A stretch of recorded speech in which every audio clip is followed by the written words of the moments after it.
forest folk, and welcome to a revisited episode this evening. We're actually going to go down to Coxhill Farm Eco Park and have a look at the acorns that we planted earlier on in the series.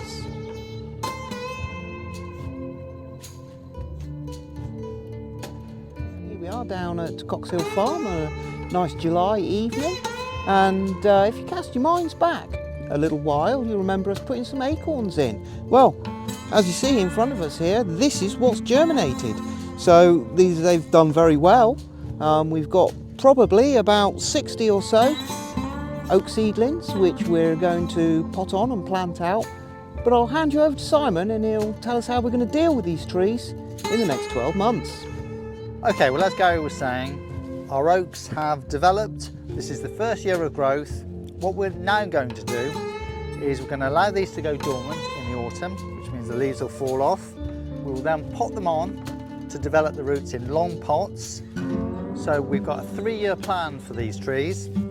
So once we've potted them on and then they grow again next year, we are then going to go back into the autumn and we're then going to plant them into the field above us here, and we're going to do them into circles in groups around the field, and this will provide some sort of focal points within the field. Now, we haven't been resting on our laurels and we've been busy, so what we'll show you now is other planting that we've been busy developing.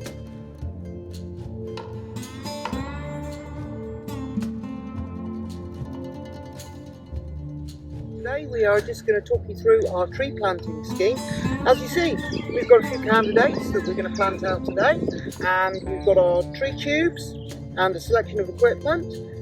In this particular area here, we are going to, well, we've actually got a nice plateau here, which would be nice for sitting on in years to come. So we're going to encircle this with a few trees that we've got, and we'll see how that goes. Anyway, I'll pass you over to Simon and he'll talk us through some of the tips and tricks for planting your trees successfully. Right, so what we've got here today is a variety of plants. We've got horse chestnut here, and we've got beech, Fagus slavatica, and we've got the manarash, which we're going to plant. And we've got 2 varieties of a European oak here. So 2 different techniques for planting these, and what if you're eagle-eyed enough, you'll have seen these poly tubes. We've got these planting tubes, tree tubes, we got there in the end.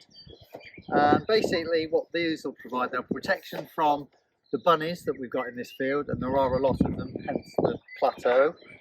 And it also provides a little microclimate inside there to help the trees on their way. And we've got stakes along the ground here which we're going to affix to the tree tubes, and we've got convenient little reusable cable ties there to secure those. Now, you'll also notice we have a variety of tools to allow us to plant. So we've got our grubbing mattock, which will allow us to strip off the turf so that we can turn that upside down around the plant. And then what we're going to do later is get some leaf mould and mulch that around, so that will allow us to suppress grass growth, and it will also retain the moisture, which is essential for these young plants. So that's our grubbing. Basics, shovel, we've got 2 of those. Gary brought one and I brought one. So we've got those tools.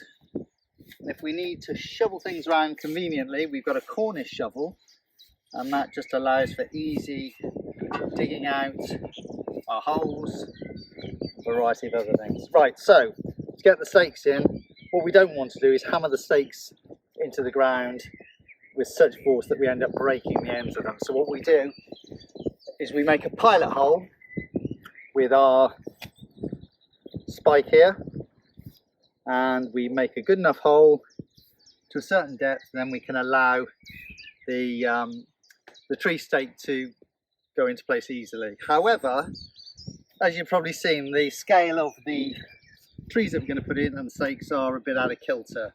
So what we're going to do is we're going to chop these in half, and they'll actually provide 2 stakes instead of 1. And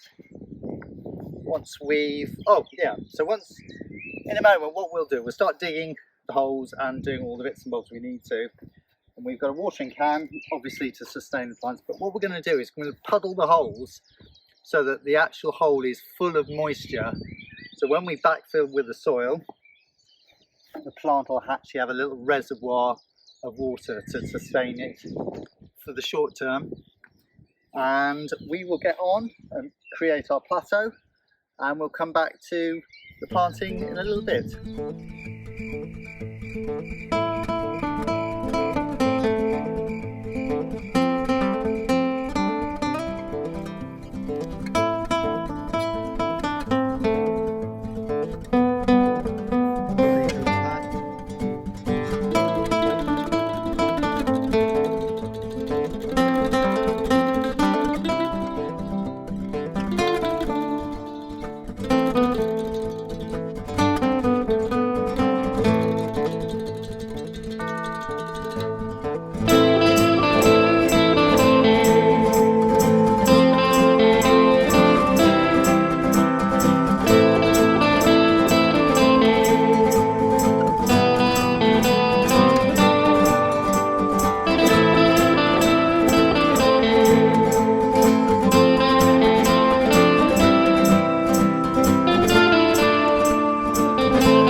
Okay, action then.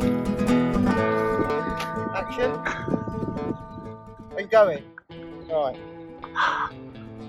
Well, here we are with our freshly planted trees, with our stake and tree tube in position. Now, as we said earlier, we are now going to use a lot of leaf mould in around the base of the trees